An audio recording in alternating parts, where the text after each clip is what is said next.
Ketua Kamar Dagang dan Industri atau Kadin Kota Cilegon Muhammad Salim ditetapkan jadi tersangka seusai memalak kontraktor pembangunan pabrik milik PT Chandra Asri Alkali, PT Cina Chengda Engineering.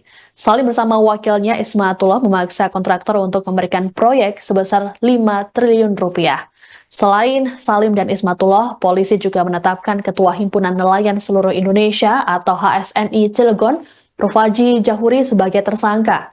Ketiganya turut dihadirkan dalam rilis Polda Banten pada Jumat 16 Mei malam. Para tersangka tersebut tampak mengenakan baju tahanan warna oranye seperti kebanyakan tahanan lainnya. Namun gelagat yang diperlihatkan tersangka seakan tak menyesali perbuatannya karena tampak bersikap biasa bahkan tersenyum.